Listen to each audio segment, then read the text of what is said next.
Saudi আরবের রাজধানী রিয়াদের কেন্দ্রস্থলে প্রস্তাবিত বিশ্বের অন্যতম বৃহত্তম এবং বিস্ময়কর স্থাপনা দ্য মোকা প্রকল্পের নির্মাণ কাজ আপাতত স্থগিত করা হয়েছে। মঙ্গলবার বার্তা সংস্থা রয়টার্স জানায়, দেশটির সরকার বর্তমানে এই বিশালাকায় ঘনকাকৃতি আকাশচুম্বী ভবনটির আর্থিক সংস্থান এবং বাস্তবায়নের সম্ভাবনা নতুন করে খতিয়ে দেখছে।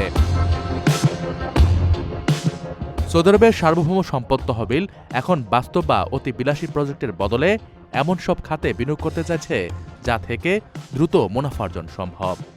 ভিশন 2030-এর আওতায় পরিকল্পিত স্থাপনাটি ছিল আধুনিক স্থাপত্যবিদ্যার এক অভাবনীয় চ্যালেঞ্জ।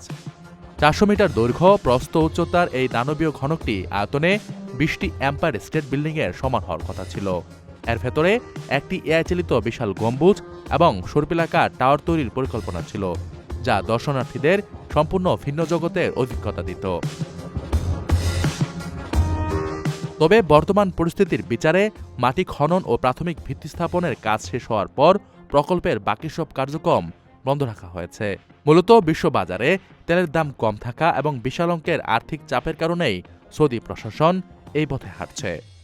বর্তমানে সৌদি আরবের নজর এখন ভবিষ্যতের দীর্ঘমেয়াদী প্রকল্পের চেয়ে আসন্ন আন্তর্জাতিক ইভেন্টগুলোর দিকে বেশি। 2030 সালের ওয়ার্ল্ড এক্সপো এবং 2034 সালের ফুটবল বিশ্বকাপের জন্য প্রয়োজনীয় অবকাঠামো তৈরি করা এখন তাদের কাছে বেশি জরুরি। এছাড়া কৃত্রিম বুদ্ধিমত্তা, খনি শিল্প এবং লজিস্টিক্স খাতের মতো লাভজনক ক্ষেত্রগুলোতে বিনিয়োগ সরিয়ে নিচ্ছে পিআইএফ। এর আগে তারা নিয়ম প্রকল্পের অন্তর্গত ট্রোজানা এলাকায় 2029 সালের এশীয় শীতকালীন গেমস আয়োজনের সিদ্ধান্ত থেকেও সরে এসেছে।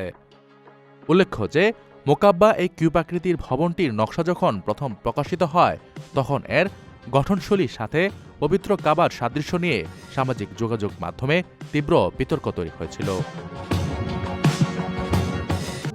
প্রবাসীদের জন্য নির্মাণ হচ্ছে দেশের প্রথম স্মার্ট সিটি, যেখানে থাকছে স্কুল, মসজিদ, হাসপাতাল, সুইমিং পুল, হেলিপ্যাড, পাঠাগার, জিম, সুপারমার্কেট, শিশু পার্ক সহ সকল নাগরিক সুবিধা।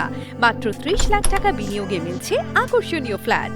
প্লাটিনাম ইনভেস্টরদের জন্য ঢাকা বিমানবন্দরে ভিআইপি প্রোটোকল সুবিধা। বিস্তারিত জানতে যোগাযোগ করুন স্ক্রিনে দেয়া হোয়াটসঅ্যাপ অথবা ইমো নাম্বারে।